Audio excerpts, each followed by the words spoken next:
Isang mapagpalang araw po sa ating lahat and welcome po to our 365 Daily Devotion.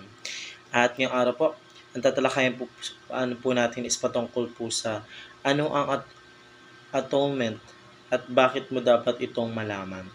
So, sabi po sa ating concept po patungkol po sa atonement po, the work Christ did in His life and death to earn our salvation. So, yung atonement po na tinatawag po natin, ito po yung ginawa po ng ating Panginoon Diyos po dun po sa krus po ng Kalbaryo po na binigay niya po yung kanyang sarili po para malinis po tayong mga tao. Kasi ang ating Diyos po is banal po, walang bahid na kasalanan. Habang tayo po mga tao is makasalanan, habang tumatagal po tayo po yung gumagawa ng kasalanan natin.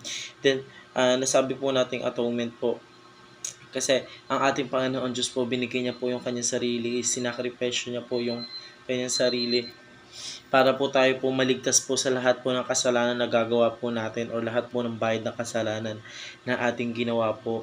Ngayon, nagawa po ng ating Panginoon Diyos, nilinis po tayo ng ating Panginoon Diyos, mas pinagpala niya po tayo sa pang-araw-araw po.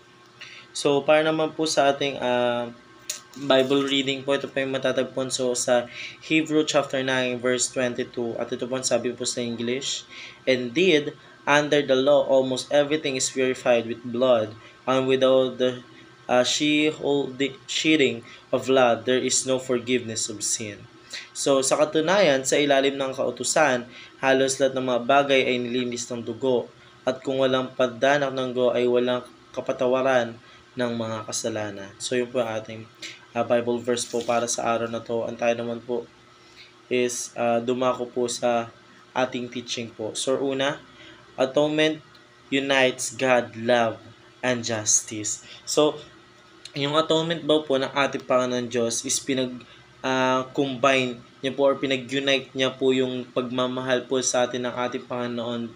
Then yung justice po, doon po para po sa mga kasalanan po natin na ginawa po natin, pinarusahan po ang ating Panginoon Diyos po para sa mga kasalanan natin. Pero hindi po nagalit ang ating Panginoon Diyos po sa atin. Bagkus, mas pinagpala tayo ng ating Panginoon Diyos, binigyan niya tayo ng free will. So, ganun na lamang po ang pagmamahal po sa atin ng ating Panginoon Diyos para isakripisyo po ang kanyang sarili po para po sa ang mga kasalanan hindi niya naman po ginawa. And then, at the end, siya po ay sinakripisyo niya po ang buhay niya para bayaran po yung lahat ng kasalanan pong ginawa po natin mga tao.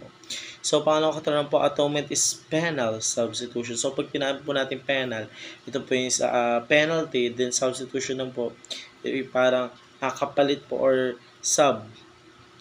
So, yung atonement po ng ating Panginoon Diyos is a penal substitution po or parang meron pong kapalit po. So, pangatlong katanungan po, atonement takes away the wrath of God. So, pag sinabi po natin wrath, ito po yung galit po. So, ito nga po yung sabi ko kanina, yung pag-atonement po ng ating Panginoon Diyos is tinanggal niya po yung galit po ng ating Panginoon Diyos. Wala na po natirang galit po sa ating Panginoon Diyos. Bagkus, tayo po pinagpala pa niya po sa pang-araw-araw. So, yun lamang po para sa araw na ito. Maraming salamat po sa pakikinig and see you po ulit bukas para po sa ating daily devotion.